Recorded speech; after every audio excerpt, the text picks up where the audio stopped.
Saudara, rudal Amerika Serikat menghantam kota Sharm el-Sheikh, Iran yang berbatasan dengan Irak.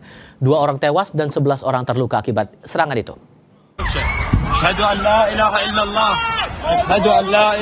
Keterangan Wakil Gubernur Khuzestan menyebutkan rudal menghantam area vital dekat terminal penumpang perbatasan Sharm el-Sheikh.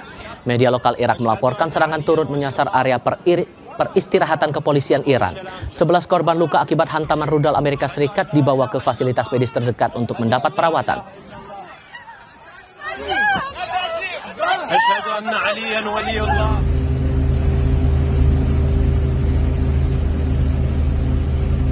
Sebuah kapal Arab Saudi terbakar di Serang Yaman. Serangan terjadi usai Arab Saudi dituduh melanggar keputusan larangan navigasi maritim Sanna.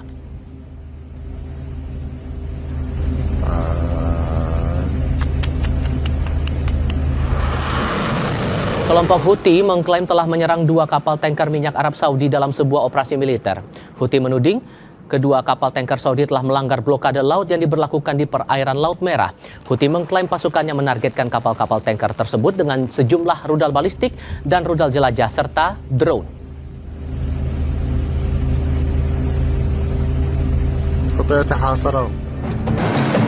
Militer Iran IRGC merilis peluncuran rudal dan drone dalam operasi gabungan yang menargetkan pangkalan Raja Abdullah II dan pangkalan Pangeran Hasan milik Amerika di Jordania sebagai bagian dari gelombang operasi Nasr II. Iran menargetkan fasilitas penunjang pesawat F-15. Selain itu, Iran mengklaim drone Amerika MQ-9 juga hancur, begitu pula helikopter Amerika yang berada dalam hanggar rusak parah.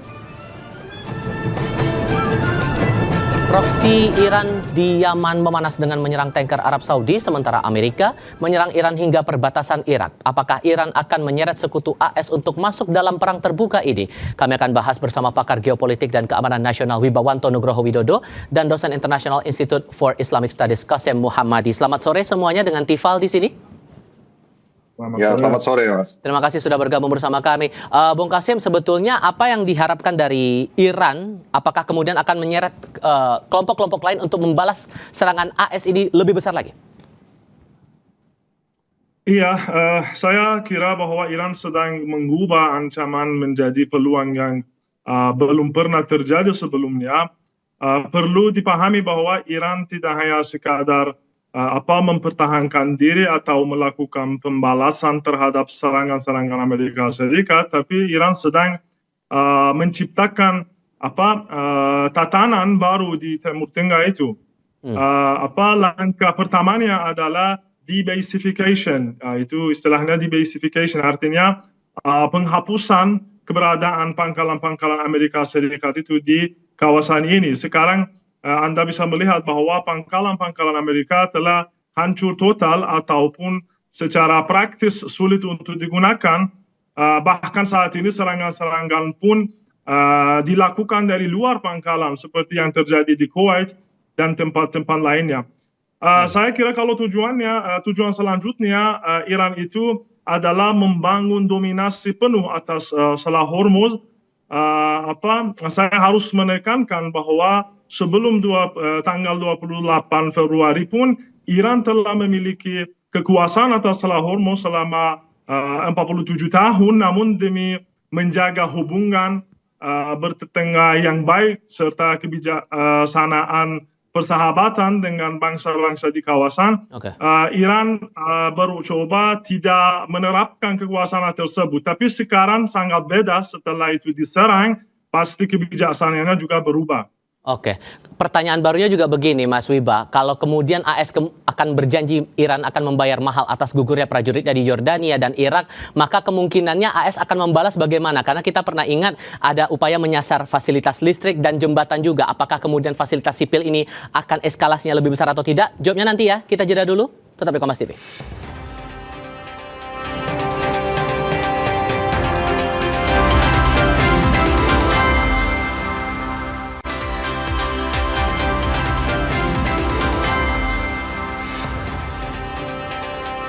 Mas Wiba, menurut Anda AS akan membalasnya dengan hal yang apa lagi setelah menyerang fasilitas sipil, Mas Wiba?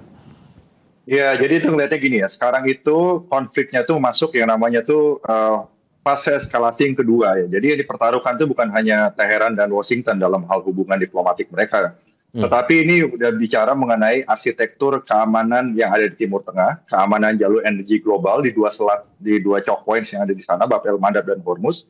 Dan juga ini bicara mengenai deterrence dari Amerika Serikat yang harus direstoratif, harus ditebus lagi. Ini dari perspektif Amerika. Jadi kita harus melihat dari 3 perspektif, Mas.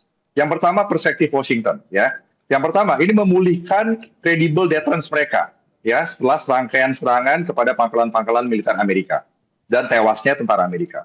Yang kedua adalah menjamin kebebasan navigasi yang ada di Selat Hormuz dan keamanan rantai pasok energi dunia untuk menunjukkan bahwa tidak satu negara pun yang berkuasa atas choke points yang ada di ada di Selat Hormuz dan juga di Bab el-Mandab. Yang berikutnya adalah menunjukkan kepada dunia dan kepada politik domestik di Amerika Serikat bahwa Amerika tetap bisa menjadi penjamin keamanan di kawasan. Itu dari Amerika. Dari Tel Aviv, ya, itu adalah memandang Iran itu tetap sebagai ancaman eksistensial yang harus terus didegradasi kemampuannya, kemampuan militernya terutama, baik itu kemampuan nuklir, kemampuan rudal, drone, jaringan proksi, dan juga apapun yang menjadi strategic depth dalam perspektif pertahanan Iran, seperti misal yang tersebar, jalur proksi, ya, dan juga lapisan-lapisan redundantif, ya, di dalam strategi pertahanan, artinya yang berlapis-lapis di dalam strategi pertahanan Iran. Sementara dari perspektif Teheran, ini Iran itu sebenarnya sedang tidak berusaha mengalahkan Amerika, tetapi mengirimkan pesan bahwa biaya itu sangat besar bagi Amerika Serikat sekarang, gitu, ya. Dan terus melakukan yang namanya peperangan asimetrik melalui rudal, drone, proxy warfare, operasi maritim, cyber, dan juga pengaruh politik. Nah, kenapa belum terjadi perang besar? Karena semua aktor ini sekarang mencoba yang namanya mengendalikan eskalasi gitu. Mereka semua menghindari kalau eskalasi ini menjadi terbuka dan tidak terkontrol. Makanya ini akan terus terjadi yang namanya special operation and logistic conflict. Cirinya apa, Mas? Selalu akan ada special operations di dalam waktu dekat ini. Precision strike, ya, proxy warfare, ya, cyber operations, operasi-operasi intelijen, dan operasi psikologis. Nah, ini akhirnya setiap negara yang terlibat di sini itu peperangannya adalah peperangan C6ISR, artinya peperangan yang sifatnya itu menyasar komando pengendalian, perang-perang komputer, perang communications, perang cyber, intelligence, surveillance, dan reconnaissance, sehingga siapa yang cepat mengelola informasi menjadi keputusan itu yang akan unggul, dan kekuatan militer yang digunakan itu adalah kekuatan yang dipakai untuk menekan dalam cara diplomasi. Itu poinnya, Mbak, Mas, gitu. Ya, itu. Kalau menurut Anda, Bung Qasim, hal apa yang sebetulnya membuat Iran cukup yakin bahwa ini mereka akan tetap balas terus setiap serangan-serangan yang muncul ini? Apakah persenjataannya cukup? Iya, saya kira kalau dari sisi persenjataan pasti tidak ada keraguan bahwa itu sudah cukup. Sudah diumumkan oleh juru bicara Iran bahwa Iran sudah siapkan dirinya untuk perang sama Amerika Serikat, bukan sama satu negara yang kecil, sama Amerika Serikat sebagai satu adidaya di dunia untuk minimal selama 10 tahun. Yani itu saya kira kalau berdasarkan masalah persenjataan pasti tidak ada keraguan.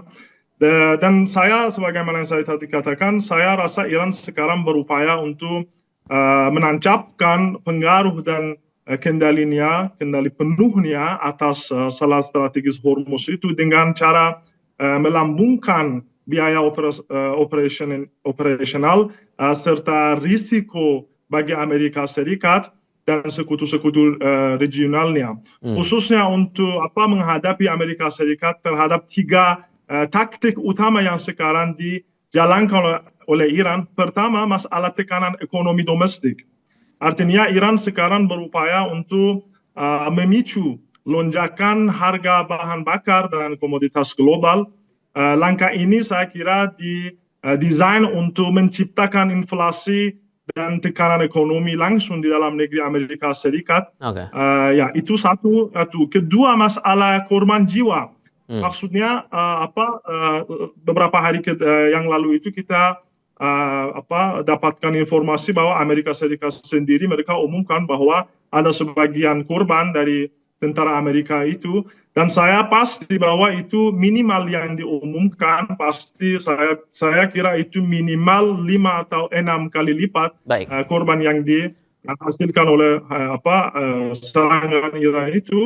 Dan masalah ketiga adalah masalah tekanan melalui sekutu regionalnya Iran. Satu hal yang juga menarik dicermati di sini, Bung Wiba, terakhir untuk Anda, dengan tekanan internal politik di Amerika juga tekanannya sedemikian, apalagi menghadapi midterm, adakah exit plan yang sudah disiapkan Trump di tengah eskalasi yang makin tak menentu ini? Ya, pada prinsipnya strategi-strategi exit itu ada semua di Pentagon dan di White House ya. Tapi yang harus kita fokuskan sekarang adalah risiko dari miskalkulasi, Mas. Ya, miskalkulasi ini yang bisa memicu akhirnya menyeret kekuatan-kekuatan besar lainnya, termasuk Rusia dan China untuk bisa masuk, dan juga negara-negara Gulf Country Council tentunya, ya. Dan Amerika akhirnya mengalihkan orientasi strategisnya dari Indo-Pasifik kepada Timur Tengah.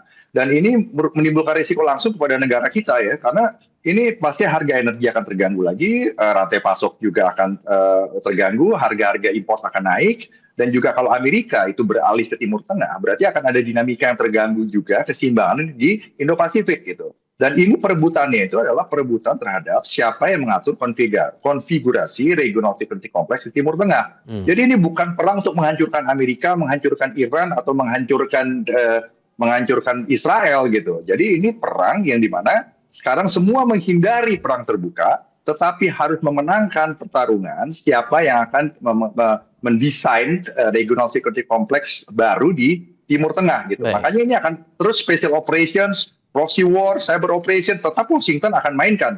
Dan diplomasi tetap akan dilakukan dengan melakukan tekanan militer gitu. Dan juga perang ekonomi yang tadi juga sudah dijelaskan. Jadi resiko perang dunia itu tetap ada. Kenapa? Karena ada resiko miskalkulasi. Walaupun Washington punya paling nggak ada 3 strategi exit dari sini.